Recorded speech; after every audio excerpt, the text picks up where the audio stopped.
साहब कहीं है कि शिव चर्चा से निकला हुआ ज्ञान जीने का कला सिखाता है। शिव चर्चा से मिला ज्ञान जीने का कला सिखाता है। हम लोग यहाँ कुछ सीखने आते हैं। हम लोग सब शिष्य हैं, चेला हैं उनका, महादेव के। हम लोग जो भी आते हैं आपसे सुन के, उनसे सुन के हम कुछ बोलेंगे। हम लोग यहाँ सीखने आते हैं। महादेव भले हम लोगों को नजर में नहीं आते हैं या महादेव को हम लोग नहीं देख रहे हैं, लेकिन महादेव सामने हैं। पढ़ाने के लिए महादेव ही आते हैं। लेकिन हमको आपको बोलने का, जैसे मोबाइल आप लगाते हैं चार्ज करने के लिए, तो तुरंत टपाटप उठाना शुरू कर देता है। हम आपको क्या ज्ञान है जो महादेव के बारे में कुछ बोल सकते हैं? कुछ नहीं बोल सकते हैं, कुछ नहीं कर सकते हैं। ये सब दया महादेव की है। जब महादेव चाहेंगे तभी आपसे कुछ बुलवाएंगे। महादेव चाहेंगे तभी आपसे भजन सुनेंगे। नहीं चाहेंगे कुछ ना बोल पाइएगा। मंच पर बैठ के भी आप चुपचाप रह जाइएगा। महादेव के बारे में माँ शारदा भवानी कुछ नहीं लिख सकती है, उनका कलम थक जाएगी। महादेव अपरंपार हैं, इनका बारे में कहना करना ये हम लोगों की बस की बात नहीं है। धन है साहब। साहब सोच रहे थे कि आखिर अध्यात्म है क्या, भारतीय अध्यात्म क्या है, ढूंढ रहे थे। 14 सालों तक उन्होंने साधना किया, जबकि उनको फुर्सत नहीं था। वो खुद उस समय वीडियो थे, वीडियो से ड्यूटी कलेक्टर हो गए, उनके पास समय कहाँ था। लेकिन साहब यही बात को खोज रहे थे कि हम आते हैं फिर चले जाते हैं, कहाँ जाते हैं कोई पता नहीं लगता है। आदमी कुछ हमको बताता नहीं, किसी को कुछ। बात क्या है? अध्यात्म को खोज रहे थे। अभी कुछ बोलते मत कीजिए। अध्यात्म को खोज रहे थे कि भारतीय अध्यात्म क्या है। देखिए ऐसा है, लोग सवाल करते हैं कि कलयुग में शिव ही गुरु क्यों? कलयुग में शिव ही गुरु क्यों? बहुत सा सवाल है।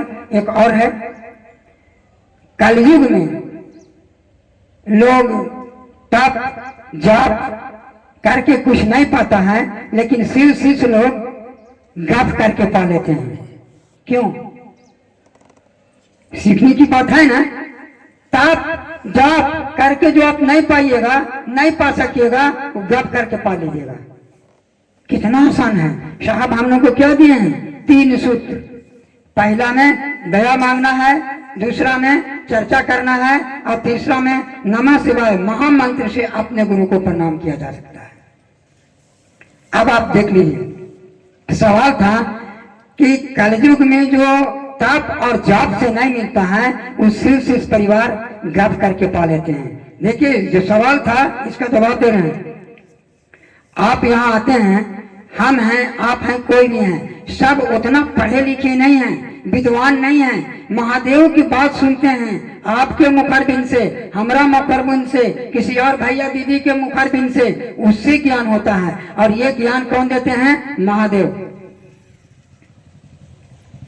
साहब। कहीं है, अपने आप को पहचानो, आप कौन हैं। कभी अपने बारे में कुछ सोचे कि हम हैं कौन? अपो दीपो भवा, अपने आप को प्रकाशित कीजिए। अपने आप को सोचिए कि मैं कौन हूं, तब परमात्मा को समझ पाइएगा कि परमात्मा क्या है। ये आत्मा जो है परमात्मा का अंश है। ये जब आत्मा इस शरीर को त्यागेगा तो सीधा परमात्मा के यहाँ जाएगा, इधर उधर नहीं। जैसे एक लेरू है, बछड़ू है, उसको आप खोलिएगा गाय में लगने के लिए, दूध पीने के लिए, 50 को गाय रहेगा लेकिन नहीं जाएगा। कितनों भीड़ रहेगा, सबको ठेलते ठेलते अपना मम्मी के पास जाएगा और मम्मी के स्तर में लगेगा। इस तरह से ही जब आत्मा शरीर को त्यागेगा, इसको कोई रोक नहीं सकता है, ये कहीं नहीं भटकेगा, सीधा परमात्मा के दरबार में जाएगा। क्यों? परमात्मा का ही अंश है। अभी हम बोल के गए कि कलयुग में गप सप करके लोग पा लेता है, गप करके पा लेता है, जो तप में जाप में नहीं पा पाता है। ऐसा क्यों? देखिए यहाँ आता है चर्चा में कोई भी, भले वो खेत में काम करता है, वो मजदूरा है, डेली रिक्शा चलाता है, छोटा काम करता है बेचारा, पेट के खातिर। लेकिन अच्छा, दूसरी बात, वो पढ़ा लिखा नहीं है, ठीक है, बिल्कुल अनपढ़ है, उसको कभी कोई बोलते हुए सुना भी नहीं है, लेकिन शिव चर्चा में आता है। अब देखिए इनकर दया, इनकर दया देखिए, आपको बात, हमरा बात और भैया दीदी की बात सुन के उनको जब चर्चा दीजिएगा तो महादेव की बात करने लगेगा, महादेव की बात करने लगेगा, जबकि कोई पढ़ा लिखा नहीं है, कोई ज्ञान नहीं है उनको, लकड़हारा क्यों नहीं है। लेकिन जब चर्चा में आएगा और जब महादेव की चर्चा सुनेगा लोगों के मुखारबिन से, तो महादेव की बातों करने लगेगा। अब बताइए, उसको जप करने का भी अकल है, हम लोग सबका है, ध्यान दीजिए। आप जो कहते हैं कि नमः शिवाय से प्रणाम कीजिए, बहुत दीदी भैया कहते हैं कि जाप कीजिए, वो जाप नहीं तो क्या है। आप नमः शिवाय से जो प्रणाम करते हैं, जाप कर लेते हैं, और कहते हैं तप, जो जप और तप से नहीं मिलता है। आप आके यहाँ 4 घंटा बैठे हैं, इस तप नहीं तो क्या है। महादेव की आप बात करते हैं, गप करते हैं, आपको मिल जाता है सब कुछ। तो तप और जप आप दोनों कर लेते हैं, गप भी कर लेते हैं। इसीलिए कहा गया है कि शिव शिव परिवार गप करके ज्ञान पा लेता है, गप करके जो मिलना चाहिए पा लेता है। क्यों? तीनों चीज तो साथ साथ चल रहा है। आप उनका प्रणाम भी कर लेते हैं, आप उनका दया भी कर लेते, दया भी उनसे मांग लेते हैं, और आप उनका गप भी कर लेते हैं, चर्चा भी कर लेते हैं, तो पाएंगे नहीं। इसलिए ऐसा प्रश्न किया गया है, कलयुग में शिव ही गुरु क्यों। अब सुन लीजिए, और को गुरु अगर आप बनाते हैं तो आप पहले सोच लीजिए। अभी जानते हैं आपको भारतवर्ष में कितने गुरु हैं मालूम है? भारतवर्ष में ही कितने गुरु हैं कोई जानते हैं तो हाथ उठाइए। 588 गुरु प्लस, 588 गुरुओं से प्लस। अब आपको ये सोचना पड़ेगा कि हम गुरु किन्हें बनाए, हम गुरु किन्हें बनाए। अरे जो हमको भेजे हैं, जो ये नस बांधे हैं शरीर में तार, इस शरीर में जितना तार है गिनती नहीं किया जा सकता है, सारी तार को बांधे हैं शिव। जो हवा बनाए हैं, जो धरती बनाए हैं, जो पानी बनाए हैं, पानी में कोई मोल नहीं लगता है, सब कुछ में तो लगता है पैसा कभी, लेकिन पानी आप जहां पाते हैं पी लेते हैं, कोई पैसा लगता है? हवा में कोई पैसा लगता है? अगर हवा आपको 5 मिनट बंद कर दिया जाए, क्या आपका हालत होगा, क्या हमारा हालत होगा, वो अपने आप सोच लीजिएगा। ये सब चीज का बनाया है? महादेव का। और उनको छोड़ के आप गुरु किसी और को अगर बनाते हैं तो आप गलती करते हैं कि नहीं करते हैं? अपना पिताजी को छोड़ के और दूसरा को आप पिता मानिएगा, मानिएगा, लेकिन आपको पिता नहीं होंगे। कल होके हिस्सा खोजिएगा कि हमारा भी हिस्सा चाहिए, हम लोग 4 भाई हैं, 5 भाई हैं, आपका हिस्सा कट गया। क्यों? अपना पिता को अपने माने, दूसरा को मांगे, दूसरा हिस्सा को मानिए कि हमको हिस्सा चाहिए। दूसरी बात, आओ पहले हम क्या कह गए हैं कि आत्मा जब इस शरीर को त्यागेगा तो कहाँ जाएगा? परमात्मा के यहाँ जाएगा। लेकिन आप परमात्मा को गुरु बनेंगे नहीं किए, ये परमात्मा ही गुरु है, शिव ही गुरु है, दूसरा कोई नहीं। और सुन लीजिए, शिव ही गुरु क्यों? आप ये जानते हैं देवताओं के गुरु के क्या नाम था? बृहस्पति। बृहस्पति के भी गुरु थे शिव, बृहस्पति के गुरु शिव थे, जबकि देवताओं के गुरु थे बृहस्पति, उनका गुरु शिव थे। इनसे बढ़ के गुरु और कौन हो सकता है? दानों के गुरु शुक्राचार्य, लेकिन शुक्राचार्य के भी गुरु शिव थे। मच्छेंद्र नाथ के गुरु शिव थे, गोरखनाथ के गुरु शिव थे, परशुराम जी के गुरु शिव थे। बताइए, गुरु शिव सबके गुरु रहे हैं, महागुरु हैं। इनसे बढ़ के गुरु तीनों लोक में कोई हो ही नहीं सकता। आप उनको गुरु नहीं बनाते हैं तो आपको बिगड़ता है, उनको कुछ नहीं बिगड़ता है। वो गुरु के पद पर अवस्थित हैं आदि काल से, चिरकाल से। नई कंपनी नहीं सर जी हाँ। अगर आपको लौकिक और परलौकिक दोनों सुख चाहिए तो शिव ही दे सकते हैं, दूसरा नहीं। और लौकिक, डबल बेड का चादर, लौकिक किसको कहते हैं? 2 चादर, 2 पलंग का 2 चादर। लौकिक कहते हैं जब ये आप देख रहे हैं इस संसार के सुख को, संसार के सुख को कहते हैं लौकिक। ठीक है, हर आदमी ये सोचता है कि हम बढ़िया खाना खाएं, बढ़िया घर में रहें, गाड़ी भी चाहिए। जोरा जोरा चादर हर आदमी सोचता है ये बात को। कौन मान के लबर लबर कर रहा है? हर आदमी बात को सोचता है, ये आपका लौकिक सुख है। ए भैया जरा आगे बढ़ा लो, आगे बढ़ा लो, सुन लिया लो। 200 रुपए में 2 चादर। हर आदमी बात को सोचता है।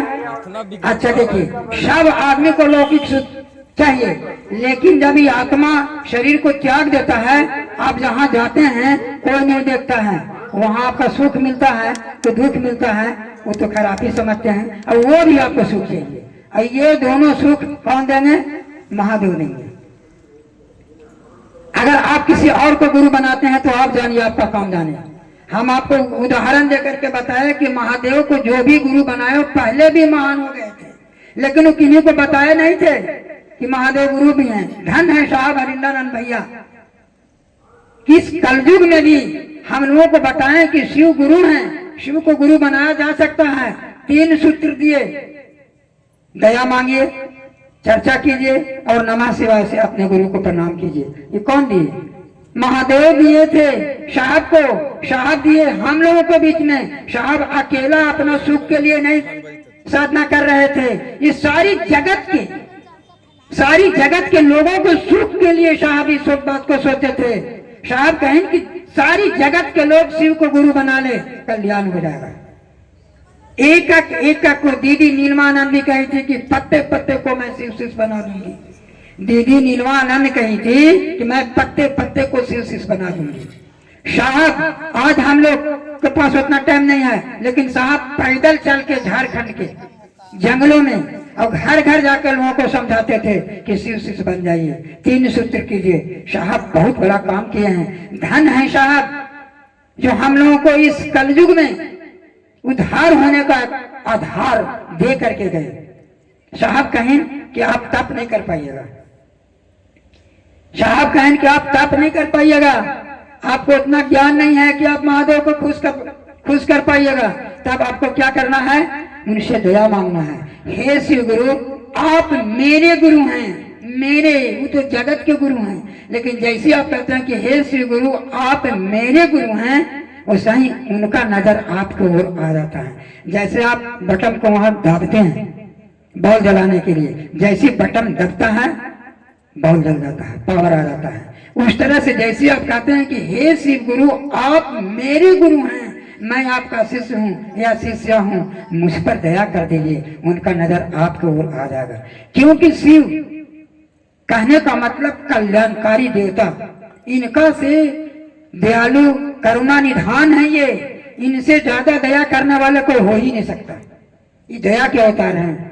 जैसे राम जी सत्य के अवतार थे, कृष्ण जी प्रेम के अवतार थे, शिव दया के अवतार है। इसलिए कहें कि दयालु हैं शिव, गुरु के कार्य करते हैं शिव, इसलिए शिव को ही गुरु बनाया जा सकता है कलयुग में, दूसरा और किसी को नहीं। जैसा कि हम आपको उदाहरण से ही बताया कि पहले भी लोग गुरु बनाए थे, लेकिन हम लोगों को नहीं बताए, साहब बताए हम सभी लोगों को। साहब कहें कि सबको उद्धार हो जाए। आज आप चाहे जितना भी दुख में हैं, जितना कुछ भी है, साहब एक पत्रिका लिखे हैं, आओ चलें शिव की ओर। साहब जो पत्रिका लिखे हैं, आओ चलें शिव को। आप बड़ी दुख में हैं, बड़ी आप तकलीफ में हैं, एकदम घबरा गए हैं, आपको जड़ को ध्यान नहीं है, आप क्या कीजिएगा, आप नहीं निष्कर्ष को निकाल सकते हैं। साहब कहन की चलो शिव की ओर। और कहाँ जाओगे? साहब जो ये कोरोना काल में किताब लिखे हैं, उनका नाम है आओ चलें शिव की ओर। कहीं नहीं जाना है, आइए ना शिव की ओर, जो भी आपके साथ समस्या है सब समाधान हो जाएगा।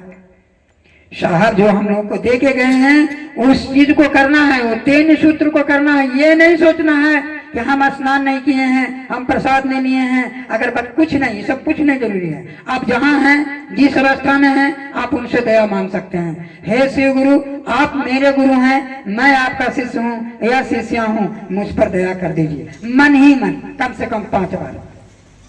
इसके बाद चर्चा क्या करना है? जो भैया दीदी आज तक शिव को गुरु नहीं माने हैं, नहीं बनाए हैं। उनको समझाना है, उनको सुनाना है। दीदी भैया आप शिव को गुरु बना लीजिए ना, हम भी शिव को गुरु बनाए हैं, अनुभूतियां हैं, बना करके तो देखिए ताकि अगला भी शिव को गुरु बनाए।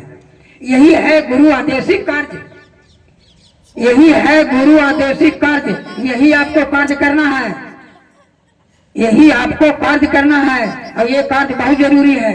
तीसरा में है नमः शिवाय से अपने गुरु को प्रणाम किया जा सकता है। वो भी नमः शिवाय से कम 108 बार। नमः शिवाय से 108 बार अपना गुरु को प्रणाम कीजिए। ये दो जो नियम है, दया मांगना और नमः शिवाय से प्रणाम करना, ये आपको रोज करना है, प्रतिदिन करना है, सुबह शाम करना है। जहां भी आप हैं उनसे दया मांग लीजिए। दया मांगने के बाद नमः शिवाय से अपना गुरु को प्रणाम कर लीजिए। ये आपको रोज करना है। ये करके देखिए तभी तो कुछ मिलेगा। कुछ काम नहीं कीजिएगा और सोचिएगा मैं दूरी मिला तो कहां से मिलेगा। ये आपको रोज करना है, प्रतिदिन करना है। दया मांगिए और नमः शिवाय से अपना गुरु को प्रणाम कीजिए। कम से कम 5 बार दया मांग लीजिए, 108 बार प्रणाम कर लीजिए। ये आपको रोज करना है। मौका मिलता है तो जो गुरु आदेशिक कार्य है, दूसरा सूत्र जो है आप 2-4 आदमी को समझा दीजिए ना। कभी कोई भी आदमी सोचता है कि आज एगो शिव शिष्य बना ले, एगो शिव शिष्या बना ले, नहीं। जब उठेगा अपना काम में लग जाएगा, वो समझाने का फेर में नहीं रहेगा कि आज समझा के एगो शिव शिष्य बना ले। ऐसा कोई नहीं करता है और ये करना बहुत जरूरी है। यही है कार्य आदेशिक, गुरु आदेशिक कार्य यही है। चलिए यही चंद बहाने से मैं अपना बहाने